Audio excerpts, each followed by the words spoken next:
साथ जुड़ा हुआ है तो वस्तु को देख लेता है व्यक्ति। यदि मन इंद्रियों के साथ नहीं जुड़ा है, भली इंद्रियां देख रही हैं तो फिर भी इंद्रियां देखते हुए भी नहीं देख पाती, क्योंकि उन इंद्रियों का संबंध मन के साथ नहीं है। इसलिए जब भी कथा करते हैं आचार्य सूत जी शौनक आदि ऋषियों से कहते हैं तुम सावधान हो जाओ, अतः तुम्हारा मन कहीं दूर देश में न चला जाए, क्योंकि दूर देश में जैसे ही चला जाएगा जो मैं वाक्य बोलूँगा वो आपको सुनाई नहीं पड़ेगी। कहीं पर दूर देश से लौट करके मन आया और जो मैंने प्रसंग बोला वो नहीं सुन पाया, ऐसा प्रसंग में फिर सुनोगे जो तार नहीं जुड़ पाएगा। बीच का प्रसंग छूट गया और आदि और अंत का सुन लिया तो फिर कभी कभी ऐसा होता है कि श्रोता ऐसा कहता है महाराज आपने कल ऐसा बोला था, तो उल्टा ही सुन लेता है, उल्टा ही समझ जाता है, क्योंकि बीच की कड़ी उसने सुन ही नहीं पाई। इसलिए मन की विशेष महिमा है, तो मन को एकाग्र करने से ही समझ में आता है। यदि मन एकाग्र नहीं है तो दिखता हुआ भी समझ में, आता हुआ भी समझ में नहीं आता। तो देखिए अब आप भी मन को एकाग्र करेंगे। ये शिवरात्रि की जो कथा है बड़ी महात्म्य वाली है, वो बड़ी ही पुण्य को देने वाली है और बड़ी ही कैसी भक्ति परक है। ऐसी इसमें महिमा गाई गई है, ऐसे स्त्री पुरुषों के धर्मों का इसमें वर्णन किया है। एक मृगों ने किया है और व्याध ने, तो मृगों ने वो धर्म को उठाया कि जो ऐसे पाप कर्म करते हैं तो उनको वो फल जो उनको दंड मिलता है, पाप का फल प्राप्त होता है, वही पाप का फल हमको प्राप्त हो जाए, ऐसी प्रतिज्ञा वहाँ पर करते हैं। और ये सुनने योग्य रोचक है और भक्ति परक है, तो भगवान शिव जी के प्रति निष्ठा बढ़ाने वाली है। भगवान शिव जी ने बिना प्रयास के भी थोड़े सी पुण्य को देख करके व्याध के ऊपर कृपा करी थी और मृगियों के ऊपर, हिरणों के ऊपर कृपा करी थी। तो सूत जी से शौनक आदि ऋषियों ने पूछा, ये सूत जी कोई ऐसा कोई इतिहास है जो भगवान शिव जी थोड़े से ही पुण्य को लेकर के प्रसन्न हो गए हों, अथवा शिवरात्रि व्रत की किसी ने अनायासी व्रत कर लिया हो जिससे भगवान प्रसन्न होकर के उसको वरदान दे दिया हो, ऐसा कोई इतिहास है कि नहीं है, हमको वो इतिहास सुनाइए। तो सूत जी ने शौनक आदि ऋषियों की वाणी सुनी कि हाँ एक पूर्व काल में घटना घटी थी, बिना प्रयास के उसने शिवरात्रि महाव्रत कर लिया, बिना प्रयास के, और उसको मालूम ही नहीं था कि आज शिवरात्रि महाव्रत है, ये भी उसको मालूम नहीं था, किंतु संयोगवश उससे हो गया। तो संयोगवश हो जाने के पश्चात भी भगवान शिव जी उसके ऊपर प्रसन्न हो गए और प्रसन्न होकर के दर्शन दे दिए। अब जब बिना प्रयास के संयोगवश हो गया, अनायास ही हो गया, ऐसे भगवान शिव जी जिसके ऊपर प्रसन्न हो जाते हैं, तो जो जानबूझ करके शिव जी की व्रत करता है तो उसके विषय में कहना ही या आता उसके ऊपर प्रसन्न नहीं होंगे, इसके विषय में कहना ही या आता निश्चित रूप से होंगे। तो किस काल में घटना घटी थी, तो किसी काल में घटना घटी होगी, उसी को लेकर के यहाँ पर कहते हैं। तो आज जैसे मान लिया जाए आज शिवरात्रि व्रत है, तो आज से अथवा कल आने वाली है, तो आज ही एक दिन पहले जिस दिन शिवरात्रि व्रत आरंभ हो रहा है, चालू होने वाली है शिवरात्रि व्रत, उससे एक दिन पहले से ही मृतिका इकट्ठी कर ले, फल है, पुष्प है, पूजा की सामग्री एकत्रित कर ले, और उससे यदि मंदिर पास में है, घर में शिवलिंग है, तो फिर तो यार ये शिवलिंग बनाने की जरूरत नहीं है। जिसके पास में मंदिर भी नहीं है, नटरेश का शिवलिंग भी नहीं है, तो वो क्या करे, जंगल में जाए, नदी के किनारे जाए, वहाँ से मिट्टी का ले आए, तो मिट्टी का ला करके 5 शिवलिंग बना दे। रात्रि के 4 पैरों के लिए 4 शिवलिंग और एक दिन की पूजा के लिए 1 शिवलिंग, एक 5 शिवलिंग बना ले, तो बना करके सुखा ले। एक दिन पहले ही बना कर रख लेगा तो अपने आप ही सूख जाएगा, कठोर हो जाएगा। फिर प्रातःकाल उठ करके वह स्नान आदि करके नित्य कर्म करके भगवान शिव जी की पूजा करे, षोडशोपचार से पूजा करे, जो 16 मंत्र हैं 16 मंत्रों के द्वारा पूजा करें। और सारी एक एक मंत्र के द्वारा एक एक वस्तु को चढ़ाए। जिस यदि संस्कृत का विद्वान है तो मंत्र बोल करके पूजा करे, यदि संस्कृत का विद्वान नहीं है तो नमः शिवाय पंचाक्षर मंत्र का बोल करके दूध दही घृत आदि चढ़ाए। ये दिन की पूजा हो गई। अब उस दिन कुछ न खाए, भोजन आदि ग्रहण न करे। यदि भोजन आदि ग्रहण करेगा तो व्रत नहीं होगा, पूजा तो होगी, व्रत का फल नहीं प्राप्त होगा। तो प्रातःकाल पूजा करने के बाद, पूजा करने से पहले भगवान से प्रार्थना करें, हे भगवान मैं आज शिवरात्रि व्रत का अनुष्ठान करूँगा, आपकी कृपा से मैं शिवरात्रि महाव्रत का अनुष्ठान करूँगा, आप मेरे को सामर्थ्य प्रदान करें। इस प्रकार से संकल्प कर ले और दिन भर कुछ न खाए, रात्रि को पूजा करे। दिन में पूजा करे और पूजा करने के पश्चात भगवान को प्रसन्न करने के लिए नृत्य गान आदि भी करे और स्तोत्र आदि का पाठ करे। तो दिन की पूजा समाप्त हो गई। अब सायंकाल आरंभ हुआ। सायंकाल आरंभ होने से पहले स्नान आदि कर ले, नदी में यदि घर में यदि जहाँ भी जैसी जिसकी व्यवस्था है तो स्नान आदि करके, और जो दिन वाले वस्त्र हैं उनको उतार के मतलब उतार के धोले, जो नए वस्त्र हैं उनको पहने, अर्थात धोले हुए वस्त्र। नए का अर्थ ये नहीं है कि बाजार से खरीद कर खिलाओ, धोले हुए वस्त्र होना चाहिए, पहने हुए नहीं होना चाहिए, अपवित्र हो जाते हैं। तो अपवित्र हो जाने के कारण वो पूजा के मंदिर में नहीं जाते, उनको पहन करके पूजा नहीं करना चाहिए। जैसे जो वस्त्र प्रतिदिन नहीं धोए जाते हैं वो वस्त्र गंदे हो जाते हैं, और जो प्रतिदिन धोए जाते हैं उनको वो पवित्र हो जाते हैं, पवित्र बने रहते हैं। जैसे गमछा आदि है, धोती आदि है, ये प्रतिदिन धोए जाते हैं, इसलिए उन्हीं को पहन करके ही पूजा करना चाहिए। पैंट पहन करके नहीं पूजा करना चाहिए, क्योंकि पैंट प्रतिदिन धोते नहीं है व्यक्ति, धोती भी प्रतिदिन धोई जाती है, इसलिए वो उसी को पहन कर पूजा करना चाहिए। धोती है, साड़ी का है इत्यादि पहन करके पूजा करना चाहिए। जो धोती आदि नहीं पहनते, साड़ी का आदि नहीं पहनते, जो बार बार एक ही वस्त्र को 4-5 दिनों तक लगातार पहने रहते, उसको पहन करके पूजा नहीं करना चाहिए। साड़ी भी प्रतिदिन धोई जाती, धोती भी प्रतिदिन धोई जाती, अथवा पूजा करने के लिए अलग वस्त्र रख लेना चाहिए, उन्हीं को ही पहन करके पूजा करना चाहिए। लेकिन होना चाहिए शुद्ध वस्त्र होना चाहिए, धुले होना चाहिए, पैंट पहन करके नहीं पूजा करना चाहिए। तो सायंकाल स्नान कर ले, स्नान करके फिर सारी सामग्री को रख ले, वो सारी सामग्री रख करके चारों शिवलिंगों को रख ले। तो एक जब सूर्य अस्त जब को चला जाए, सूर्य डूब जाए तो एक वो प्रहर चालू हो जाता है, 4 पहर का दिन होता है, 4 पहर की रात्रि होती है। तो एक पहर में 3 घंटे होते हैं, तो 3 घंटे तक एक पहर की पूजा करें, षोडश उपचार से पूजा करें। बेलपत्र विशेष वहाँ पर होना चाहिए, वो विशेष बेलपत्र का विशेष महत्व होता है। भगवान शिव जी की पूजा बिना बेलपत्र के पूरी नहीं होती। जैसे शालिग्राम की पूजा बिना तुलसी की पूरी नहीं होती, उसी प्रकार से बेलपत्र के बिना शिव जी की पूजा नहीं होती। अब जहाँ पर बेलपत्र नहीं मिलता है वहाँ पर सोना चांदी की बेलपत्र बना लेना चाहिए। तो इस प्रकार से उसकी पूजा उनके द्वारा पूजा कर लेनी चाहिए। अथवा जिसके पास धन नहीं है, बेलपत्र भी नहीं है और सोना चांदी की योग्यता भी नहीं है, पर उसके लिए दूसरे फल पुष्प विधान किए जाते हैं। जिनके पास में है उपलब्ध है उनके लिए नियम है, जिनके पास में उपलब्ध नहीं होते तो उनके लिए ये नियम लागू नहीं होता है, उसके लिए दूसरे फल पुष्प फल आदि होते हैं। इस प्रकार से पहले पैर में 3 घंटे तक वे पूजा करें और पूजा करके पहले स्नान आह्वान आदि करें, क्योंकि पार्थिव शिवलिंग बनाया है। यदि जिसका पार्थिव शिवलिंग नहीं है, मंदिर है, तो वहाँ पर आह्वान आदि की जरूरत नहीं रहती।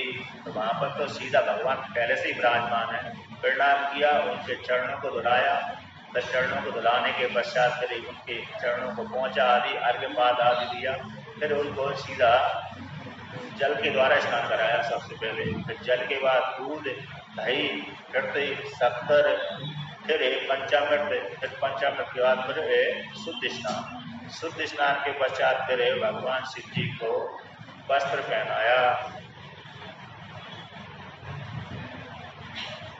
तो कहते हैं पहले नीचे का वाला वस्त्र स्नान करने के पश्चात जैसे आप वस्त्र को बदलते हो, उसी प्रकार से भगवान शिव जी को भी वस्त्र स्नान कराने के पश्चात वस्त्र पहनाना चाहिए। तो जो भीग गए उनको हटा देना चाहिए, तो सबसे पहले नीचे का वस्त्र पहना, धोती चढ़ा दे। इसके पश्चात तिलक लगाए, चंदन लगाए, भस्मी लगाए और फिर ऊपरी वस्त्र पहना दे। तो 2 वस्त्र पहनाना चाहिए। ऐसे हम भी 2 वस्त्र पहनते हैं, आप भी 2 वस्त्र पहनते हैं, एक अधो वस्त्र, एक ऊपरी वस्त्र। नीचे के अंगों को ढांकने के लिए अधो वस्त्र बोलते हैं, ऊपर के अंगों को ढांकने के लिए ऊपरी वस्त्र बोलते हैं।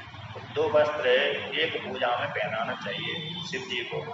और यदि शिव परिवार है तो उनको भी स्नान करा करके उनकी भी उसी प्रकार से 2-2 वस्त्र उनको भी पहनाना चाहिए।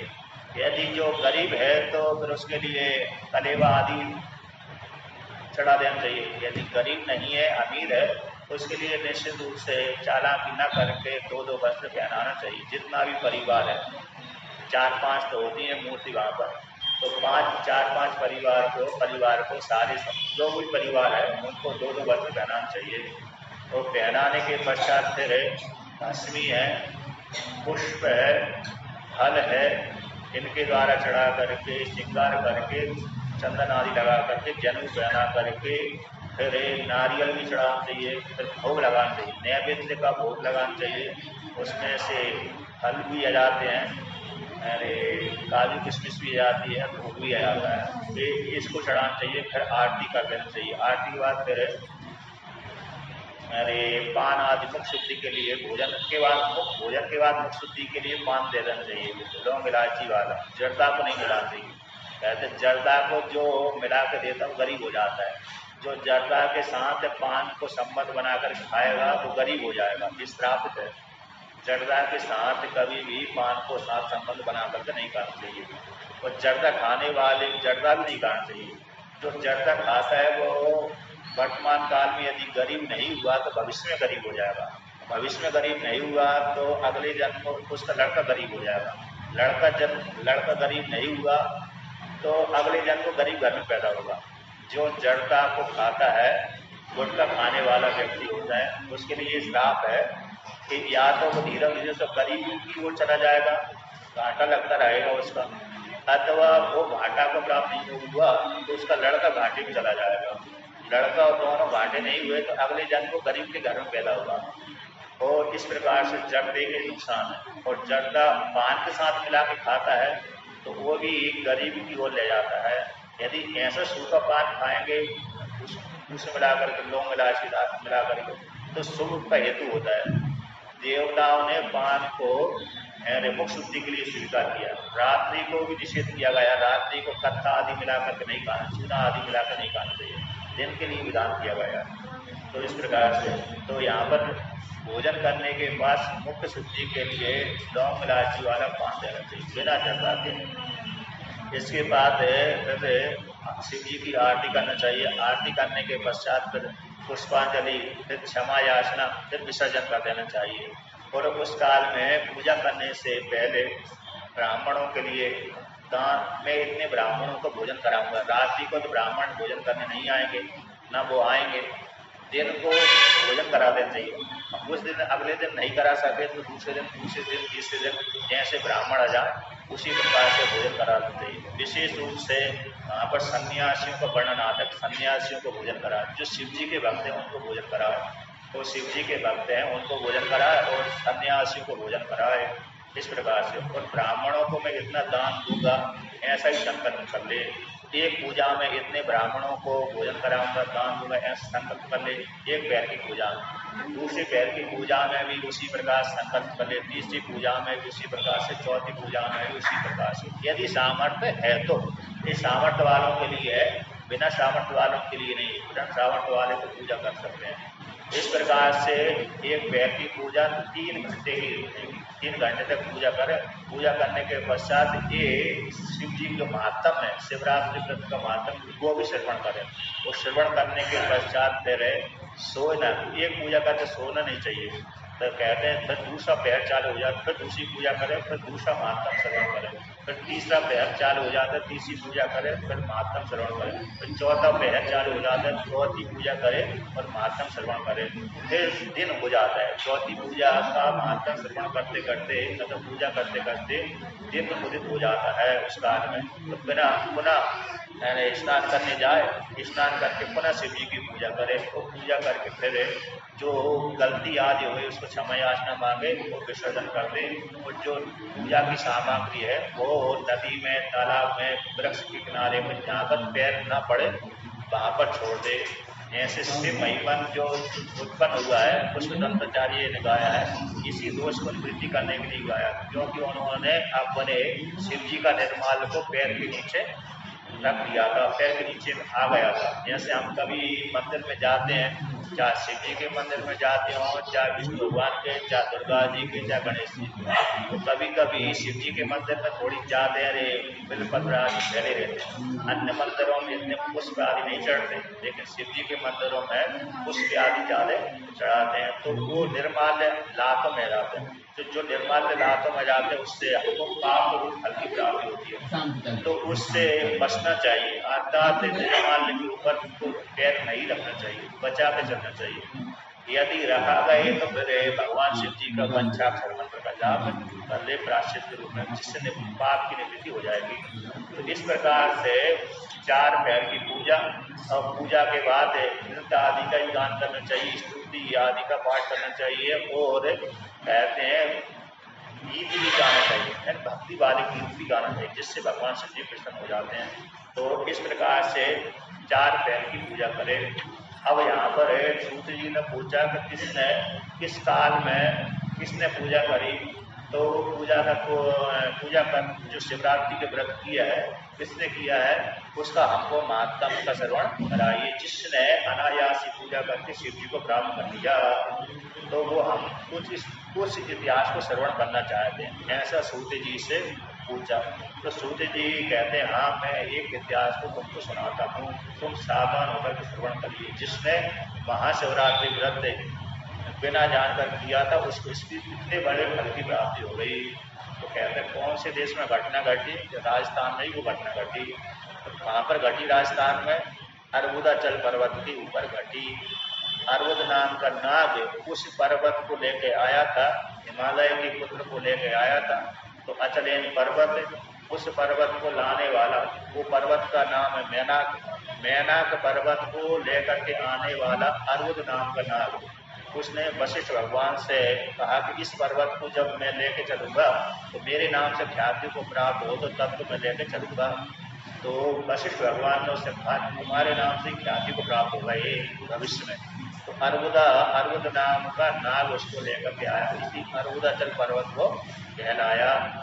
तो मैनाक पर्वत में भी प्रार्थना करी थी, मैं तभी चलूंगा जब मेरे ऊपर देवताओं का निवास होगा। जब तक मेरे ऊपर देवताओं का निवास नहीं होगा, यदि आप वरदान नहीं देंगे तो मैं भी नहीं चलूंगा। तो वशिष्ठ भगवान ने कहा ठीक है, तुम्हारे ऊपर देवताओं का भी निवास होगा। इसलिए जब पर्वत लेके आए थे तब तक तो देवताओं का निवास इसके ऊपर नहीं था। जब पर्वत वहाँ पर आ गया राजस्थान में, अर्बुदाचल पर्वत है, मैनाक पर्वत नाम का, तो उसके ऊपर पर बाद में देवताओं को आना जाना चालू हो गया। तो 4-5 वहाँ पर शिवलिंग है, शक्तिपीठ भी है और शिवलिंग भी है। अश्लेश्वर महादेव है, वशिष्ठ भगवान का आश्रम है, और दत्तात्रेय भगवान का निवास स्थान है। गुरुचरण पादुका के नाम से ख्याति को प्राप्त है। और 3 शिवलिंग बड़े प्रसिद्ध है वहाँ पर। अश्लेश्वर से बहुत बड़ा प्रसिद्ध है और शक्तिपीठ है ही वहाँ पर। और किसी काल में माता पार्वती ने राक्षसों को दबाया था, पर्वत के नीचे घुसा दिया, उसके ऊपर पत्थर रख दिया, तो पत्थर रख करके उस पत्थर के ऊपर भी जब निकलने लगे तो अपने पैर उसके ऊपर रख दिया। तो वहाँ पर चरण पादुका है माता की। तो एक मंदिर बना हुआ है जंगल में, सरोवर के पास में, संत सरोवर के नाम से सरोवर है, वहीं पर चरण पादुका नाम का छोटा सा मंदिर है। तो इस प्रकार से तो आप वहाँ जाएँ तो 4-5 दर्शन करने की योग्य है। एक तो दत्तात्रेय भगवान का मंदिर दर्शन करने की योग्य, एक अश्लेश्वर महादेव दर्शन करने की योग्य, एक जहाँ पर जो शिवरात्रि को लेकर शिवलिंग है जो पहले से विद्यमान था, वहाँ पर प्यादेश्वर के नाम से ख्याति को प्राप्त हुआ है पुराण में। तो लेकिन वर्तमान काल में उसको शिवलिंग को लोग धूलेश्वर बोलते हैं, धूल में मिला था इसलिए धूलेश्वर बोलते हैं। और एक वशिष्ठ भगवान का आश्रम है, और अन्य आश्रम भी पहाड़ी के ऊपर है, और वो शक्तिपीठ है। तो चरण पादुका ये दर्शन करने की योग्य है। तो कहते हैं विद्यपुरा के नेहा भूतेतद्वृतम् उत्तमम् कृत्वाप्ते ज्ञानतश्चैव प्राप्तं किं फलमुत्तमम्। तो इस शिवरात्रि महाव्रत का अनुष्ठान किसने किया, बिना जानकर के किया, उससे बिना जानकर करने वाले को किस फल की प्राप्ति हुई। यदि आप श्रवण कराना चाहते हैं तो हमको श्रवण कराइए, हम श्रवण करना चाहते हैं। कौन ने ऐसा व्रत किया जिससे उसको उत्तम फल की प्राप्ति हुई। तो सूर्य जी कौनक आदि ऋषियों की वाणी को सुनकर कहते हैं कि पुरहा कश्यत बने लोग नामना ही आसीद कुरुग्रहा कुटुंबिनी बलवान पूरा दूर कर्म परायण। कि सुनो, मेरे से एक इतिहास, निषाद का इतिहास है जो संपूर्ण पापों को नाश करने वाला है, पुरातन है। तो कहते हैं किसी काल विशेष में एक भिल्ल जाति का वीर है, कहते हैं उसका नाम लूट हुआ था, तो जंगल में निवास करता था और हमेशा कैसे अरे कर्म परायण था, बलवान था, क्रूर था, कुटुंब को क्रूर हिंसा करके ही पालन पोषण करता, भील पराया करके ग्रास आदि जो होते हैं, मांसा आदि होते हैं, मांस का भक्षण करते रहते हैं। तो समुद्र किनारे बहुत से व्यक्ति मांसाहारी होते हैं, जैसे समुद्र किनारे किसका मांस खाते हैं, मछली का मांस खाते रहते हैं। और जंगलों में पहाड़ों पर जो निवास करते हैं वो भी पशु पक्षी का शिकार करके अपने जीवन व्यतीत करते हैं। अन्य भी खाते हैं, लेकिन पशु पक्षी का भी मांस मार के खा जाते हैं। इसी प्रकार से ये भी दूर परंपराएं था। निरंतरम बने गत्वा निर्गानहंति स्म नित्यसा चौर्यम च विविधम तत्र करोति स्म बने वसन। जंगल में जाता था और जंगल में जाकर के नित्य मृगों को मारता था और कहते हैं चोर करिया भी करता था, चोरी भी कार्य इसका करता, चोरी भी, जैसे मृगों को मारना ही अकेला कार्य नहीं था इसका, दूसरे व्यक्तियों की एक घर की संपत्ति को भी छीन ले जाता था, चोरी करता था। रात्रि को जाता होगा दूसरे घर, जिसका दरवाजा खुला होगा उसके दरवाजे में घर में बैठ करके उसकी संपत्ति, कौन सी संपत्ति, बर्तन भूषण आदि, तो वो हमारी यही सेवकाई बासन भूषण नहीं चुराए।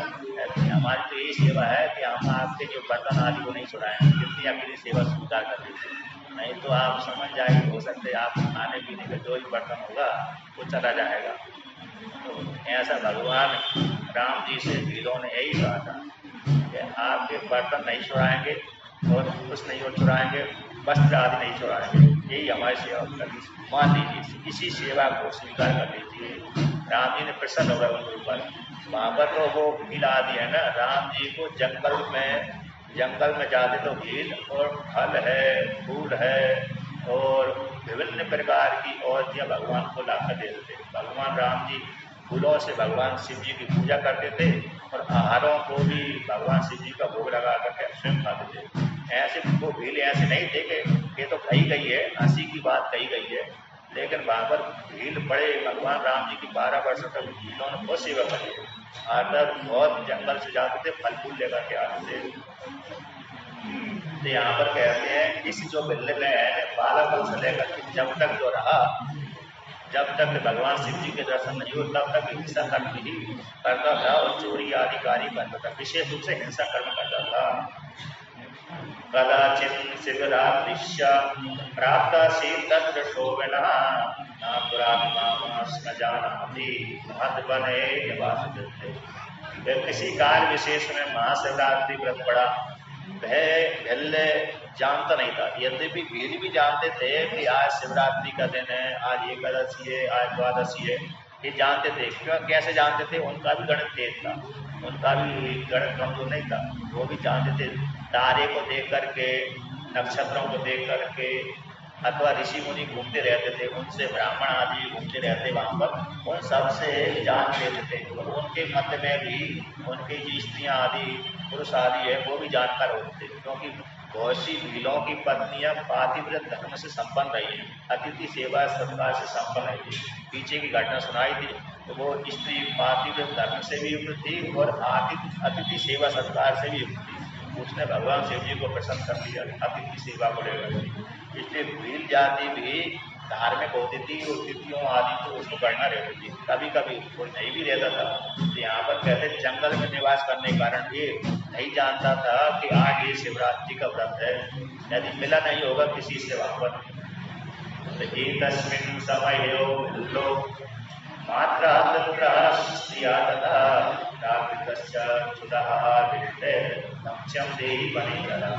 तो उसी दिन हो सकता है 2-3 दिन व्यतीत हो गए होंगे, मांस नहीं मिला उन लोगों को। उसी दिन शिवरात्रि के दिन, जो शिवरात्रि का दिन था, शिवरात्रि रात्रि कह देने से वो रात्रि का समय आ गया, यानी शिव जी शिवरात्रि व्रत जिस दिन चला पड़ा था उसके दिन में, तो उसके जो माता है, पिता ने, स्त्री ने, उनके बच्चों ने उस झील से अपने घर के स्वामी जो मुखिया था उस स्वामी से, मुखिया से जो बड़ा हित था उससे कहा कि हे पुत्र, हमको भूख से हम पीड़ित हैं, हमको क्या भोजन करने के लिए कुछ न दीजिए, रक्षण करने के लिए कुछ न मुझसे प्रदान करिए, अन्न दीजिए अथवा मांस दीजिए।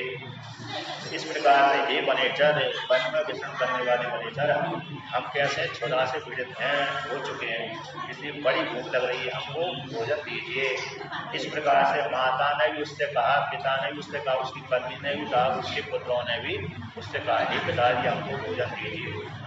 जब इस प्रकार से प्रार्थना करी तो अपने परिवार की प्रार्थना को सुनकर जंगल में गया, यानी मांस लेने के लिए गया। अन्न नहीं था उसके पास में, तो मांस भी जो अन्न होगा खत्म हो गया होगा, और जो यानी मांस होगा वो भी खत्म हो गया होगा। तो जंगल में शिकार खेलने के लिए गया। देवादियों तथा तेना न प्राप्तम किंचिदेव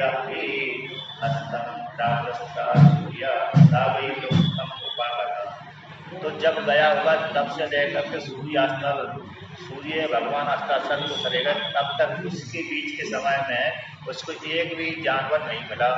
एक भी जानवर न मिलने पर उसको प्राप्त हो गया, तो कोई जानवर सा ही नहीं, कोई शिकार करने के लिए शिकार आया ही नहीं, ना तो हिरण आया ना भालू आया। उस काल में वहाँ पर हिरण भी बहुत रहते हैं और भालू भी बहुत रहते हैं। तो कहते हैं भालू तो अभी भी देखते हैं, हिरण कम देखते हैं। अभी लोगों ने मार खा गए होंगे, पब्लिक ज़्यादा बढ़ जाती है तो मार खा जाती है, हो सकते हैं अभी भी बच्चे होंगे। तो लेकिन भालू तो वहाँ पर देखते हैं अभी भी। तो कहते हैं देव लोग से उसको सूर्य अस्ताचल को चला गया, मिला ही नहीं। तो जब नहीं मिला, कोई शिकार नहीं आया, फंसा नहीं, किसी को नहीं मार पाया, तो बड़ा दुख को प्राप्त हो गया। तो दुख को प्राप्त हो जाने के पश्चात विचार करने लगा, अब क्या करना चाहिए, कहाँ जाना चाहिए, मेरे पास में तो कुछ है ही नहीं है। जब मैं लौट करके घर में जाऊंगा तो पत्नी मेरे से बोलेगी क्या लेकर के आए। जैसे बाजार में आप जाते हैं, जो माता पिता बाजार में जाती है तो पिता बाजार में जाते हैं, तो पुत्र को आशा लगी रहती है, छोटे बालक को, पिताजी मेरे बाजार में गए हैं तो कुछ न कुछ लेकर के आए होंगे, या तो मिठाई लेकर के आए होंगे अथवा खिलौना लेकर के आए होंगे अथवा कुछ और चीज लेकर आए होंगे। तो अपने पिताजी को आता हुआ देख करके पुत्र उसके झूले में हाथ डाल देता है, कि पिताजी क्या लेकर क्या बोला, मेरे को तो थोड़ा ही देखता है, क्योंकि जेब में तो है नहीं है, वस्त्र आदि को देख रहे था तो उससे नजर पड़ जाती है, वस्त्रों में कुछ लगा नहीं है तो इसलिए उसमें तो वस्त्रों में कुछ नहीं है, झोले में नजर जाती है उसके, झोला देख लेता है तो झोला में कुछ ना कुछ तो होगा। तो देखता है, यदि खाली है तो निराश हो जाता है, यदि कुछ है तो प्रसन्न हो जाता है, जैसे बालक है। उसी प्रकार से विचार करने लगा, यदि खाली आज जाऊंगा तो मेरे पुत्र क्या कहेंगे, माता मेरी क्या कहेगी, पिता मेरी क्या कहेगा, मेरी पत्नी क्या कहेगी।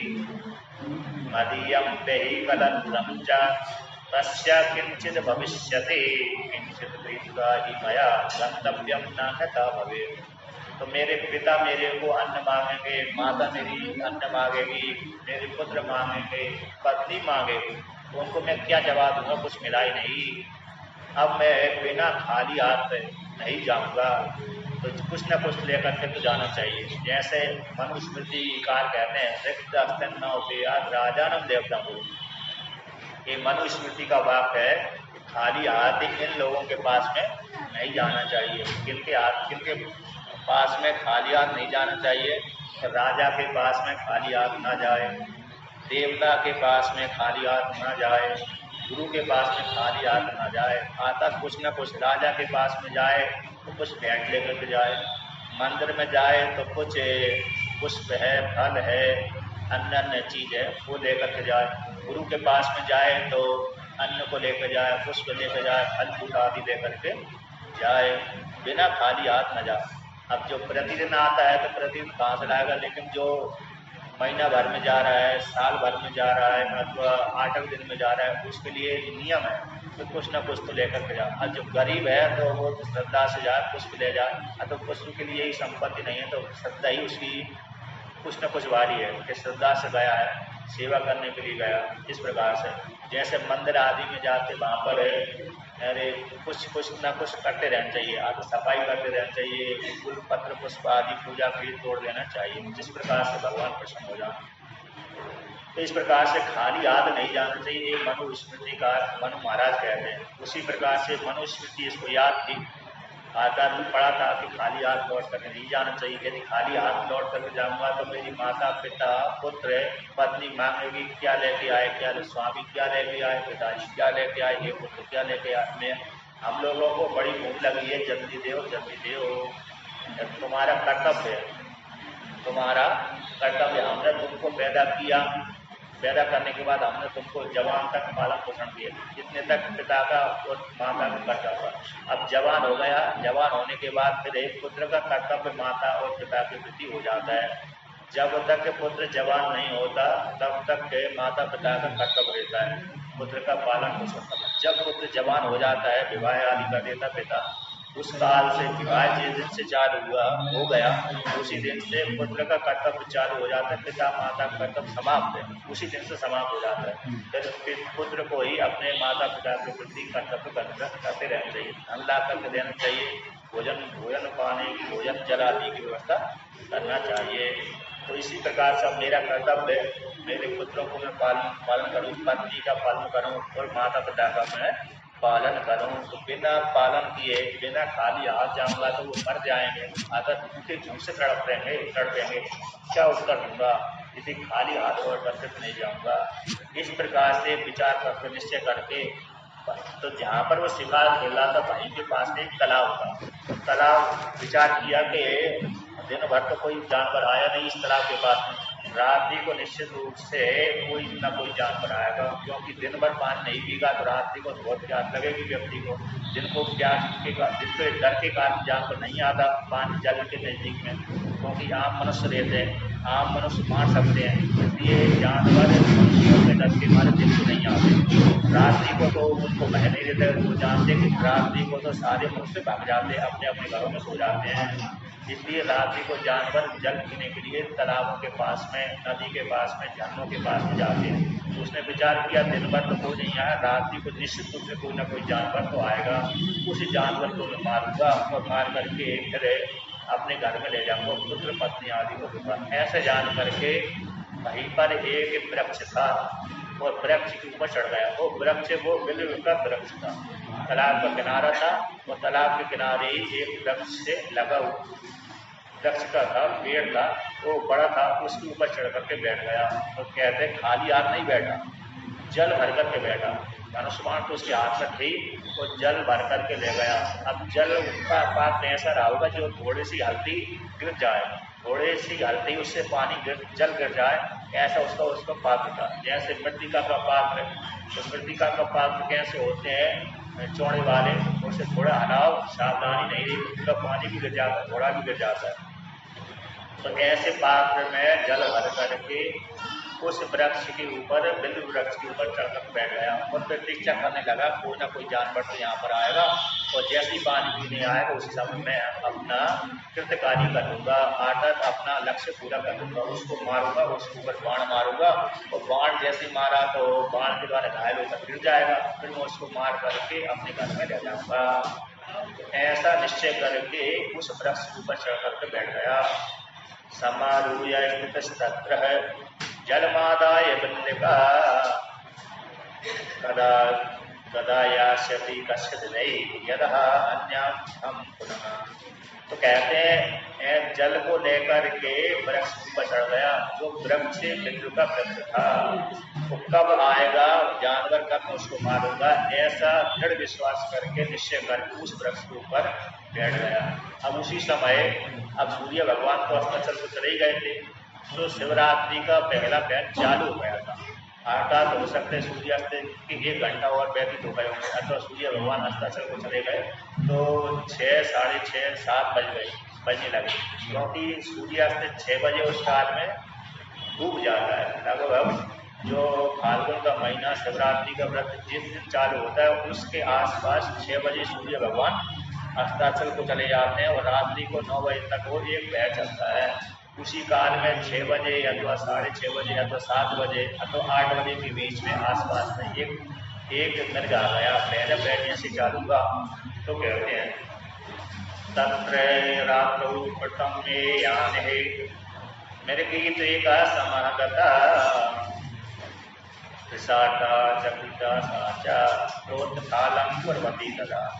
पहले एक जो पहला पैर जब प्रहर यानी याम, प्रहरी भी बोलते हैं याम भी बोलते हैं, जब शिवरात्रि व्रत का पहला याम चालू हो गया, प्रहर चालू हो गया, उसी काल में एक मिर्गी पानी जल से प्यासित होती हुए दूषित होते हुए और जल पीने के लिए उस तालाब के पास में, सरोवर के पास में आई। चकित भयभीत होती हुई मिर्गी बहुत डरती है, मिर्गी जात की होती है, वो डरती रहती है, क्योंकि शाकाहारी है, शाकाहारी प्राय करते ज़्यादा डरते, मांसाहारी कम डरते हैं। मांसाहारी में तमोगुण वृत्ति ज़्यादा रहती है, तो उसको उनको डर रहता है कहीं भालू हमला ना कर ले, कहीं शेर हमारे ऊपर हमला ना कर दे, कहीं दूसरा हिंसक प्राणी हमारे ऊपर हमला ना कर दे, कहीं मनुष्य हमारे ऊपर हमला ना करे। इसलिए हिरण जाति सबसे ज़्यादा डरपोक होती है। इधर भयभीत होते हुए और मुख से मतलब जल से प्यासी होती हुई और ऊँधती हुई वह हिरणी उसे जल के सरोवर के पास में आ गई, पानी जल पीने के लिए गुस्सा जल पीने के लिए वहाँ पर आ गई। और जैसे जल पीने के लिए आई तो जल पीने वाली थी, उसी समय उसने व्याध ने देखा, विलन ने देखा कि एक मिर्गी आ रही है और मिर्गी जल पीने ही वाली थी। उसी समय उसने क्या किया, उसको देख करके बाण धनुष के ऊपर बाण चढ़ाया। ताम दृष्ट्वा तदा तेन तदवदार्थे मधुसरा रक्तेन दुतम बाणम धनुषी स्वे संतति। उस मिर्गी को जल पीती हुई मिर्गी को देख करके उसने सावधानी पूर्वक धनुष के ऊपर बाण चढ़ाया। तो बाण के चलाने पर उसके हाथ से जैसे, क्योंकि तरकस यहाँ पर टंगा हुआ है, धनुष ऐसा लगा हुआ, बाण पीछे से निकालेगा तो बाण पीछे से निकालेगा। उस काल में जो बिल वृक्ष थे, बिल पत्ती थी, तो डालियां उसके आसपास में लगी हुई थी, अथवा बाण ऐसे लगाएगा तो ऐसे करके उठाएगा तो बाण के द्वारा वो डाली के या तो बाण से टकरा गई हो, बाण से डाली टकरा गई हो, अथवा हाथ से, हाथ की टहनी से, अथवा पीछे ही उसके बिल पत्र लगी होगी। तो उस काल में पतझड़ होती है, बसंत ऋतु चालू हो जाती है, यानी फाल्गुन के महीने में। तो फाल्गुन के महीने में बसंत ऋतु चालू हो जाने से पतझड़ हो जाती है, तो थोड़े सी स्पर्श से बिलपत्र गिर जाती है। जैसे जब तक पतझड़ नहीं होती तब तक मुश्किल से टूटती है बिलपत्र, किंतु पतझड़ के काल में थोड़ी सी अल्प प्रयास से ही थोड़ी सी स्पर्श से बिलपत्र टूट जाती, गिर जाती स्पर्श करने मात्र से। उसी प्रकार से इसने धनुष के ऊपर बाण चढ़ाया, तो बाण चढ़ाते समय ही अब उसको पानी भी उसके अंग से क्या हुआ था, स्पर्श किया हुआ था, टंगा हुआ था। तो जैसे ही हाथ पैर हिलाया तो हाथ पैर हिलाने से जल गिर गया, तो जल गिरा तो कहाँ पर गिरा, तो वहाँ पर एक जिस बिल वृक्ष के ऊपर चढ़ा हुआ था, उसी बिल वृक्ष के ऊपर नीचे शिवलिंग था। उसको ये मालूम नहीं था कि यहाँ पर शिवलिंग है। वहाँ पर किसी ऋषि ने अथवा किसी देवता ने अथवा किसी स्त्री पुरुष ने शिवलिंग की स्थापना करी होगी। और करने के पश्चात बहुत काल व्यतीत हो गए, तो बहुत काल व्यतीत होने के पश्चात वो शिवलिंग, मंदिर तो टूट गया, शिवलिंग नष्ट नहीं हुआ, क्योंकि मंदिर तो टूट जाता है देख रेख ना होने के कारण, किंतु शिवलिंग तो वो एक पत्थर है, उसमें वो स्थायी रूप से बना रहते, चबूतरा जल्दी नहीं टूटता। ऊपर का छत है, दीवार जल्दी टूट सकती है, किंतु चबूतरा जल्दी नष्ट भ्रष्ट नहीं होता। उस शिव जी का शिवलिंग तो पत्थर का रहता है, मिट्टी का हो तो गल जाए, किंतु पत्थर तो लाखों वर्ष करोड़ों वर्ष बना रहता है। अब कौन सा शिवलिंग का पत्थर बना रहता है लाखों करोड़ों वर्ष, जो शिवलिंग वाला पत्थर ही लाखों करोड़ों वर्ष बना रहता है। दूसरे पत्थर लाखों करोड़ों वर्ष से जल्दी गिर भी जाते, नष्ट हो जाते हैं। जैसे आपने देखा होगा, सुना होगा, तो देखा भी होगा, तो जाना हुआ होगा, अनुमान के द्वारा जान सकते हैं। जो राजाओं ने बड़े बड़े महल बनाए थे, तो महल के मेरे पत्थर के बनते हैं, किले जितने भी किले होते हैं प्राय उसमें पत्थर लगा रहता है। तो किले वाला जो पत्थर था वो तो नष्ट भ्रष्ट होगा, दिखता भी नहीं है। किंतु भाई किले के भीतर शिवलिंग का शिव जी का मंदिर है। वो शिव जी का जो मंदिर है वो शिवलिंग जो पत्थर का है, वो पत्थर का शिवलिंग बना ही रहता है।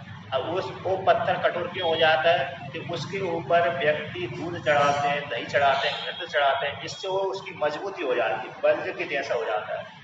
वज्र के जैसा वो शिवलिंग कठोर हो जाता है, क्योंकि प्रतिदिन व्यक्ति उसके ऊपर जल चढ़ाता है, प्रतिदिन उसके ऊपर दूध चढ़ाता है, व्यक्ति प्रतिदिन उसके ऊपर घृत चढ़ाता है, दही चढ़ाता है। तो दूध, दही, घृत, शक्कर आदि के माध्यम से वो पत्थर कैसा और कठोर हो जाता है। इसलिए जैसे किले वाले पत्थर जल्दी नष्ट हो जाते हैं, वो पत्थर नष्ट नहीं होता। इसलिए शिवलिंग की आयु लंबी होती है, अगर करोड़ों अरबों खरबों वर्ष तक ही बना रहता है। अब जहाँ पर ज्योतिर्लिंग साक्षात है वो तो अरबों खरबों तक ही बना रहता है, अगर नष्ट नहीं होता।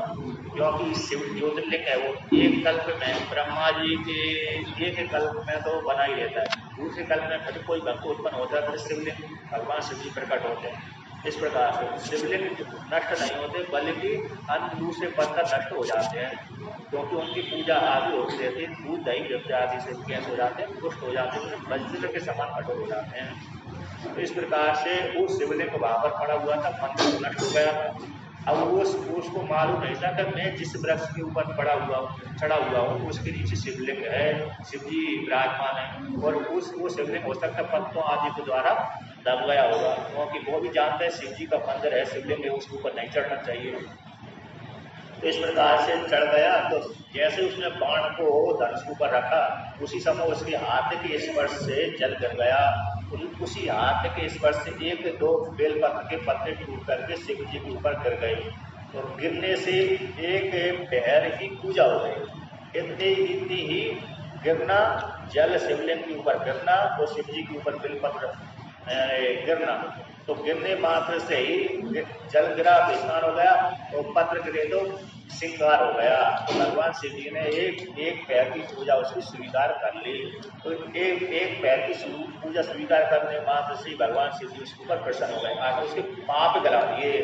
तो यहाँ पर कहते हैं तो इत्येवं कुर्वतस्तस्य जलम बिल्विदलानि च पतितानि यदस्तत्र शिवलिंगम अभूतता। तो उसके धनुष के ऊपर बाण चलाने मात्र से ही, रखने मात्र से ही, हाथ के स्पर्श से जल गिर गया, हाथ के स्पर्श से ही बिलपत्र से टच हुआ, स्पर्श हुआ। तो स्पर्श होने मात्र से ही वो बिलपत्र उसके हाथ से छूकर गिर गए, अंग से छूकर गिर गए। तो गिरने मात्र से ही है भगवान शिव जी की कृपा से, योग बल से, अथवा उसका प्रारंभ ही ऐसा उदित हो गया, तो सीधा वो बिल्व पत्र शिवलिंग के ऊपर जाकर था। हो सकता है किनारे में गिर जाता तो फिर वो पूजा स्वीकार नहीं होती। वो शिवलिंग के ऊपर ही गिरा, वो जल ही शिवलिंग के ऊपर गिरा, और उसके जो पत्र है, बिल पत्र है, वो भी शिवलिंग के ऊपर गिरा। तो उसका ऐसा कोई भाग उदित हो गया होगा। तो उदित जैसे भगवान शिव जी के ऊपर गिरा, तो कहते हैं पहले पैर की पूजा उसकी हो गई, पहले याम की पूजा हो गई, और पूजा के हो जाने से ही भगवान शिव जी की कृपा से उसके बहुत से पाप उसी क्षण नष्ट हो गए। क्योंकि शिवरात्रि व्रत का जो महात्मा बड़ा अपरंपार है, बड़ी महिमा है। यहाँ पर वर्णन किया कि इस व्रत के महिमा तो भगवान शिव जी को छोड़कर कोई दूसरा बता ही नहीं सकता, इतनी बड़ी महिमा गाई थी इसकी। तो जैसे ही तो उसके गिरने से, जल गिरने से, पत्र गिर जाने से पूजा हो गई। पूजा होने के पश्चात उसके बहुत से पाप नष्ट हो गए। इसके पश्चात जब उसने बाण चढ़ाया था, तो उस काल में पतझड़ होने से खुरखुर की आवाज हुई। आकाश वृक्ष से उसकी मृगी ने देखी कि खुरखुर की आवाज कहाँ से आ रही है, क्योंकि जब वृक्ष हिलता है तब भी आवाज आती है, पत्ते एक दूसरे टकराते तो उसका भी आवाज आती है, और कोई ऊपर से नीचे गिरता है तब भी आवाज आती है। और जल गिरने से और पत्तों के ऊपर भी जल गिरा था, तो खुरखुर की आवाज आई। तो खुरखुर की आवाज को सुनकर के मृगी को भय हो गया, कहीं कोई मेरे ऊपर हमला करने वाला तो नहीं, कहीं कोई जानवर तो नहीं है, कहीं कोई हिंसक प्राणी तो नहीं है। तो उसने पीछे मुड़ करके देखा, कुछ पानी पी रही थी, उसी समय उसने पीछे मुड़ करके देखा। तो पीछे मुड़ करके देखा, जमीन पर तो जमीन के ऊपर तो कोई नहीं देखा। तो उसने बीच वृक्ष के ऊपर नजर डाली, तो वृक्ष के ऊपर सीधा सीधा प्यार देखा, उसको महाकाल दिखा। उसका काल ही बैठा हुआ था। तो कहते हैं उसने चारों तरफ नज़र घुमा करके वृक्ष के ऊपर जैसी नज़र डाली तो देखा कि एक बहुत भयंकर है काल बैठा हुआ है जो मेरे ऊपर मुझको मारने के लिए बैठा हुआ है, और धनुष के ऊपर बाण भी चढ़ा कर रखा है, इसने छोड़ नहीं पाया था उसने। तो जब छोड़ नहीं पाया, इससे पहले ही उसके ऐसे भयंकर रूप को देख करके, क्रूर कर्म वाले उस व्याध को देख करके मृगी कहती है किम कर तुम इच्छसी व्याध सत्यम पदे ममाकृतः रक्षत्वा हरिणी वाक्यम व्याधो वचन माधुरी। तो मृगी ने उसकी खुरखुर आवाज़ को सुनकर के व्याध के ऊपर नजर डाली, और व्याध के ऊपर नजर डाल करके व्याध मारने ही वाला था। उसी समय उसने मृगी ने कह दी, हे व्याध तुम क्या करने की इच्छा कर रहे हो, सत्य बोलो, मेरे सामने सत्य बोलो। तो इस प्रकार से उसने वचन बोला। अब यहाँ पर विचार करने की योग्य है कि मृगी कैसे बोल सकती है, मृगी वाणी कैसे हो सकती है, मृगी की वाणी व्याध को कैसे समझ में आएगी, व्याध की वाणी मृगी को कैसे समझ में आएगी, और मृगी की वाणी को व्याध को कैसे समझ में आएगी। दोनों की वाणी भाषा अलग अलग है। जानवर की भाषा जानवर ही समझ सकता है, और मनुष्यों की भाषा मनुष्य ही समझ सकता है। मनुष्यों की भाषा जानवर अनुमान कर सकता है, और अनुमान और जानवरों की भाषा को भी मनुष्य थोड़ा थोड़ा संकेत जान सकता है। जैसे पशु आदि को लेकर रंपा रही है, गाय को देख करके मनुष्य अनुमान लगा लेते हैं कि इस काल में गाय अपने बच्चे के लिए रंपा रही है, किंतु अन्य काल में तो समझ में नहीं आती। तो उसी प्रकार से जानवर भी आकृति को देखकर, मनुष्यों को देखकर के समझ जाता है।